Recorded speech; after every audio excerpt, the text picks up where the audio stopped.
em nosso plantão Unimed de hoje, estamos mais uma vez aqui no consultório do Dr. Pedro Pablo Komlos, obviamente para falar sobre o assunto varizes, afinal de contas é a especialidade do Dr. Pablo. E hoje especialmente nós vamos trazer para os nossos telespectadores aí as peculiaridades de um tratamento ainda não muito conhecido das pessoas, algo que realmente gera muitas dúvidas quando se ouve falar, muitos enganos, que é o tratamento de varizes com espuma. Que espuma é essa? A gente vai saber agora conversando com o Dr. Pablo. Tudo bem, Pablo? Tudo bem, tudo ótimo. É um prazer estar aqui contigo de novo e para discutir o assunto varizes. Pesquisas recentes, dados numéricos atuais, e essas coisas são difíceis de se obter, vamos dizer, aqui no Brasil, mas se obteve. Se considera que praticamente 80% da população feminina tem alguma manifestação de varizes, menor ou maior. E considerando a colonização alemã aqui do Vale dos Sinos, isso é mais constante ainda do que esse dado que nós falamos. Então, a busca de soluções boas para resolver o problema estético e funcional das varizes é uma luta permanente. E a busca de novidades, então, está sempre presente. Hoje, nos Estados Unidos, eles estão começando a experimentar uma cola à base de cianoacrilato. Imaginem vocês injetar super bonder nas veias, né? E realmente é uma coisa que, para veias maiores, eles estão tendo alguma experiência interessante com um aplicador. É uma cola, é um super bonder especial, com um aplicador especial, mas é uma perspectiva futura de coisas novas que estão por surgir. O custo ainda é inviável para a nossa realidade, mas já está aprovado isso nos Estados Unidos, então é uma coisa que futuramente virá. Existe o uso do laser, né, que para a pele as pessoas já se deram conta que o laser de pele não funcionou muito bem, mas existe um laser endovenoso que pode, em determinadas circunstâncias, ter a sua utilidade, não para uso sempre genérico. Para uso genérico, as coisas tradicionais ainda são muito úteis. E o que a Eliane estava me perguntando a respeito da espuma. A espuma teve início, na verdade, em 1939. Foi a primeira vez que se falou em espuma. E nunca se chegou exatamente a uma forma prática e viável de se fazer isto. Até que então, um sujeito na Espanha, ele desenvolveu uma espuma cujo conteúdo ele nunca revelou, hoje é vendido também nos Estados Unidos pronta, e passou a se usar espuma em termos práticos. Depois, um outro sujeito na Itália criou, que eu vou mostrar logo em seguida para vocês, uma maneira simples de produzir domesticamente espuma, simples e viável. E isto foi sendo experimentado, eu já estava fazendo isso aqui no consultório, faço isso na faculdade, junto com os residentes, enfim, mas há um mês e meio, o Drauzio Varela, numa reportagem do Fantástico, mostrou a espuma em termos práticos, com uma solução social para as varizes de difícil tratamento. Para que os teus telespectadores tenham ideia, o tempo de espera para uma cirurgia de varizes pelo SUS, varia ao redor de 7 ou 8 anos. E com a espuma nós resolvemos o problema das pessoas em caráter ambulatorial, praticamente sem dor e imediatamente, porque se pode fazer vários casos no mesmo dia. O problema da espuma é a solução estética, porque a espuma resolve problemas graves, resolve problemas funcionais de pessoas que precisam trabalhar e as varizes não permitem, mas, em contrapartida, deixa a pele manchada. E deixa praticamente sempre a pele manchada. E deixa a pele manchada de forma imprevisível. Então, não se pode oferecer a espuma como uma solução estética. Mas vamos imaginar uma pessoa com uma enfermidade que a impede de operar e a necessidade de tratar suas varizes pela presença de uma ferida, por exemplo. Eu posso utilizar a espuma. Então, vou mostrar para vocês o que é a espuma. Há pessoas que imaginam que a espuma seja uma espuma de barbear. Então, doutor, como é que a gente passa a espuma na pele, em cima das varizes, e as varizes desaparecem logo? Não, não é isso. A espuma é injetada. A espuma é injetada com as injeções para secar varizes. Só que num volume maior, numa região diferente e em veias grossas. Nas veias fininhas, nas pequenas veias, aquelas veias de nome feio, telangiectasias, que são aquelas aranhas vasculares, a gente continua injetando líquido. Que o líquido produz um resultado muito bom e não mancha. A espuma, que também é injetada, essa formulação atual é o seguinte: eu espero que dê para ver, eu estou mexendo aqui o líquido para que vocês vejam aqui o líquido se movendo, como se fosse um dique. Dá para ver isso? Muito bem. Agora eu vou transformar esse líquido em espuma. Fazendo o quê? Injetando ar para dentro do líquido. Vocês podem ver agora aqui, no mesmo lugar onde havia o líquido e era uma gota de líquido, agora nós temos vários centímetros cúbicos de espuma. Qual é a diferença e por que essa espuma se tornou, vamos dizer, atual? Porque quando eu injeto para dentro de uma veia um líquido, essa veia é atacada só pela camada externa da espuma, do líquido. Quando eu injeto espuma, eu estou atacando a mesma veia com uma quantidade enorme de superfície, que são as microbolinhas. Então, essa espuma se torna muito mais agressiva do que o líquido. As veias mais grossas, se receberem a injeção de um líquido, elas não vão ser lesadas. No entanto, se eu injetar a espuma, eu vou fechar essas veias. E se descobriu que isso é feito com facilidade, claro, tem que haver o conhecimento, mas é feito com facilidade e não oferece maiores riscos para os pacientes. As morbilidades, o mais grave que tem acontecido, que nós temos observado, são as manchas. Então, uma recomendação imediata: não façam espuma por estética. Usem a espuma quando, por alguma razão, a cirurgia ou a escleroterapia não podem ser utilizadas. E assim sendo, como foi o programa que nós vimos, é uma solução social fantástica. Nós estamos em Porto Alegre, lá na Santa Casa, tentando já fazer um convênio com a Secretaria Municipal de Saúde para distribuir a espuma de forma gratuita para a população para resolver um problema social. Puxa vida, doutor Pablo, isso é maravilhoso, né? Sobre certos aspectos, realmente soluciona o problema de muita gente. Porque eu vejo nos muitos pacientes que eu atendo, especialmente na rede pública, que são pacientes crônicos há muitos anos com problemas de varizes, como tu disseste, esperando 7, 8 anos por uma cirurgia, que estão com úlceras nas pernas enormes, que têm uma qualidade de vida péssima.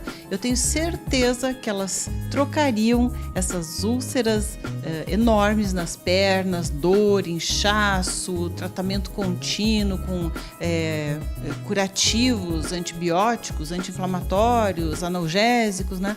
Por umas manchinhas na pele. E sim, eu acho que realmente é uma grande solução aí para esse perfil de pacientes. Tu disseste muito bem. Essa é a população-alvo, essa é a população perfeita. População desassistida, a população sofrida, que vai aos postos de atendimento, postos de saúde, em busca de uma solução milagrosa e realmente as coisas não funcionam. E vejam, isso que eu estou apresentando para ti aqui pela primeira vez, né, nesse programa, é um procedimento que pode ser feito perfeitamente na unidade de saúde, no posto de saúde. Não precisa de hospital, precisa ter um aparelho de eco Doppler, mas é só. E se pode atender num dia de trabalho, num mutirão, se pode atender, sei lá, 30 pessoas. 30 pessoas, 30 úlceras, 30 sofredores crônicos que não viram solução. E como tu bem disseste, para uma pessoa que tem pernas deformadas, com úlcera, uma mancha a mais, uma mancha a menos não faz a menor diferença. Porque geralmente já são pernas bem manchadas, não é? Já são pernas bem manchadas. Eu só quis chamar bem a atenção de que em casos em que a pessoa busca a melhora estética, não é o método adequado. Vamos fazer um breve intervalo e já voltamos daqui a pouquinho com você. Continue conosco.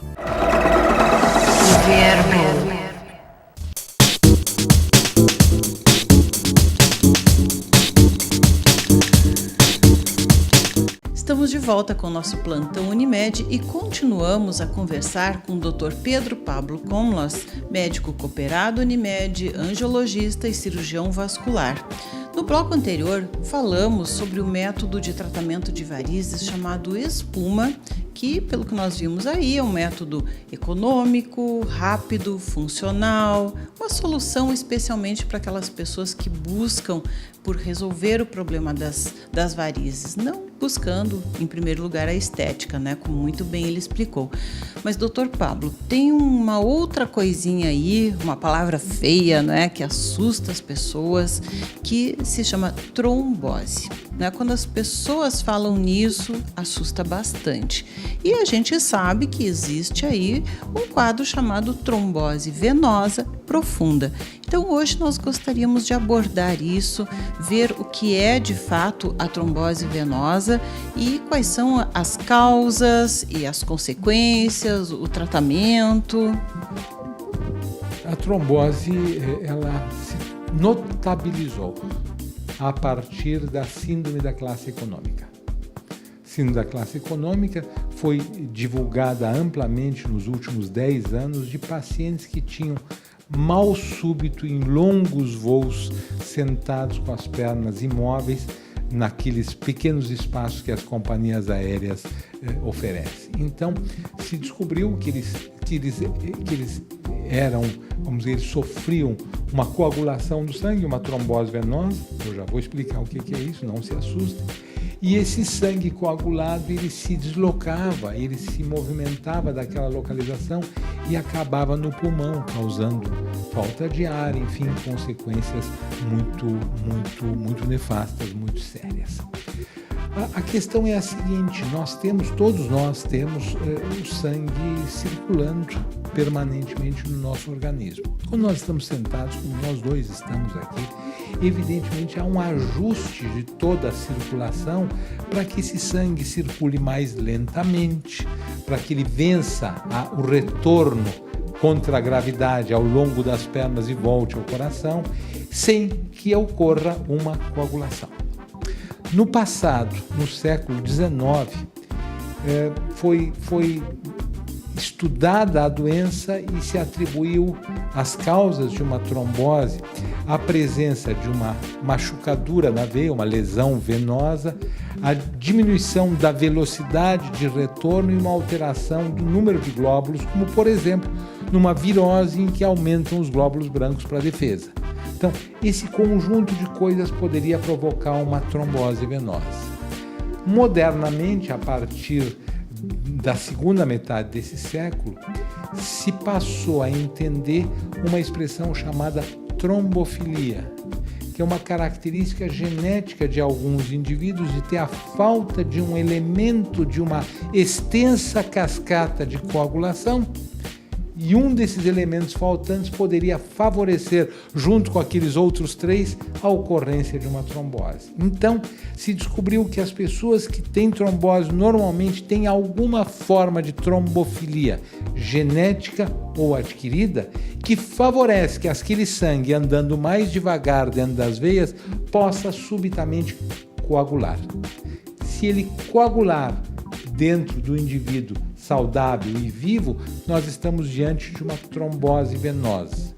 Se isto ocorre numa veia superficial, é uma coisa simples, é um cordão duro, vermelho, facilmente identificável. As pessoas procuram um clínico, um especialista, alguém que vai ter o diagnóstico feito de uma trombose superficial, que é uma flebite, uma varicoflebite. Quando isso ocorre numa veia interna, então não aparece nada, não tem febre, não tem nada, tem dor, tem enxume, edema, tem dificuldade de caminhar, e esse coágulo então pode se movimentar. Aonde nós todos entramos? O diagnóstico precoce dessas entidades é fundamental, e para isso nós precisamos de um médico, de um bom clínico, ou melhor ainda, de um angiologista ou um cirurgião vascular. Angiologista é o vascular clínico que não opera, e o cirurgião vascular é o vascular cirúrgico que trata clinicamente e opera. Muito bem. Então, o diagnóstico precoce permite o tratamento imediato dessas entidades com anticoagulantes. O tratamento moderno da trombose venosa é que é a grande estrela disso que nós estamos conversando.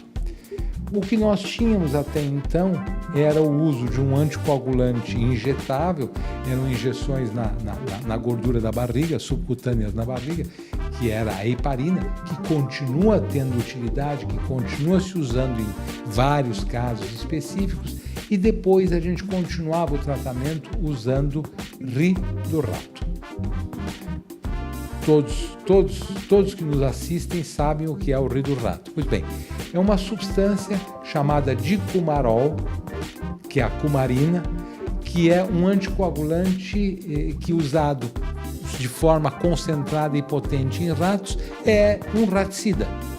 Em seres humanos a gente usava e ainda usa, é um custo baixíssimo, em doses muito bem calculadas para provocar a anticoagulação.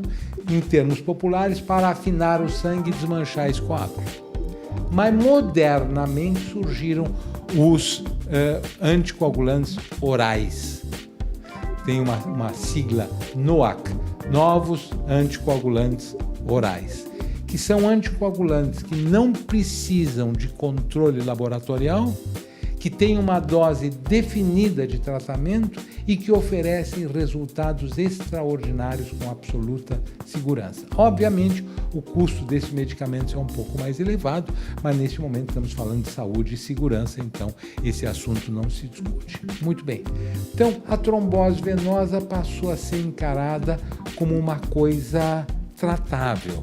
E a população descobriu, ou está descobrindo, e com essa nossa conversa vai aprender um pouquinho mais, né, do que se trata e que fundamentalmente exige tratamento precoce. E existem formas de prevenção. Modernamente, as mulheres começaram a se preocupar com o uso dos anticoncepcionais.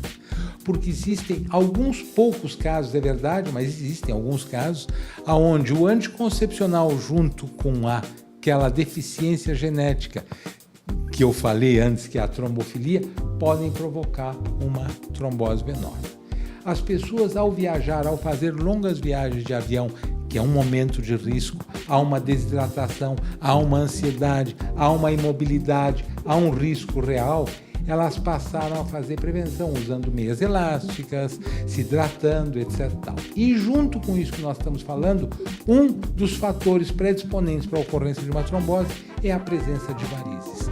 Então, as varizes que até o início da nossa conversa, eram estéticas, com o conhecimento da trombose venosa, elas se tornaram também importantes como um fundamental fator predisponente para a eventual, não é sempre que vai acontecer, eventual geração de uma trombose. Então, o tratamento das varizes começou a aliar várias coisas. A visão estética do ser humano, o incômodo, que é o cansaço nas pernas, sensação de peso, intranquilidade à noite, não saber onde colocar as pernas, e agora também a prevenção de complicações concretas, que vem a ser as tromboses venosas. Então, com isso, a gente vê um conjunto de coisas que caracteriza a doença, a sua consequência e permite um tratamento precoce adequado.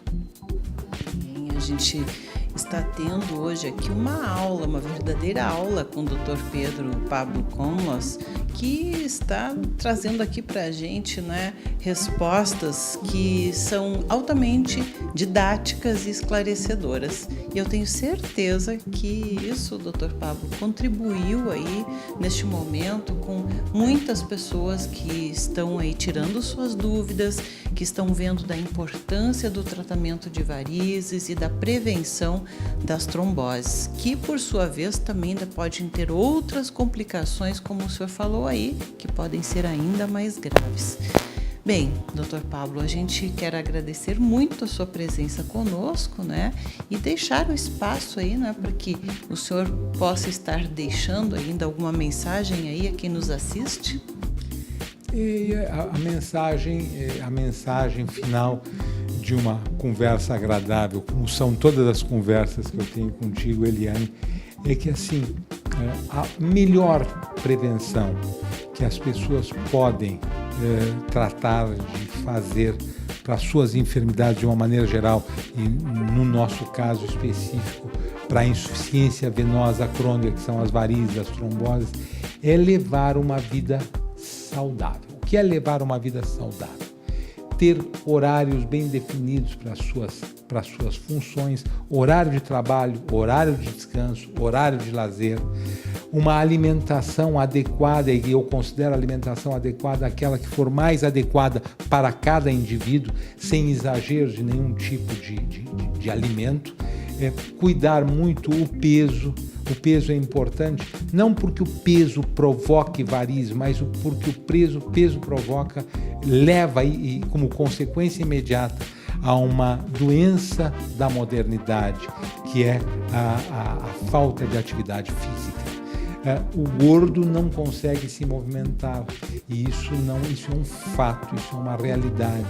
Então, a atividade física, com a atividade física exercitando os membros inferiores, mantém a musculatura, vamos dizer, túrgida, tensa, e ajuda a prevenir a ocorrência de insuficiência venosa, de varizes e de consequências mais graves. E por fim, enquanto está vivendo saudavelmente, trate as suas anormalidades o mais precocemente que puder.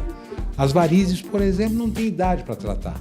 No momento que o indivíduo do sexo masculino ou feminino tiver maturidade para isso e tiver a presença de varizes, já é hora de tratar, principalmente por se tratar de uma doença crônica e que pode não voltar, mas podem aparecer novas manifestações. Estou tudo aí? Pois é, se você não pegou essa entrevista aí desde o iniciozinho, você pode assisti-la amanhã nas nossas reprises aí na TV ou na internet, e também depois disso, né, no YouTube. Basta acessar aí, né, o site do programa ou mesmo no YouTube com, né, os nomes aí, Programa Viver Bem, Dr. Pedro Pablo Komlos, enfim, né, você vai estar podendo assistir esta entrevista na íntegra. E só temos a agradecer aí ao Dr. Pablo mais uma vez por estar conosco. Obrigada, Pablo. Eu agradeço a oportunidade de poder prestar esses esclarecimentos que são realmente muito importantes para a nossa saúde geral. É bom para todos, não é? Então, nós voltamos amanhã com você no nosso Viver Bem. Até lá! Viver Bem.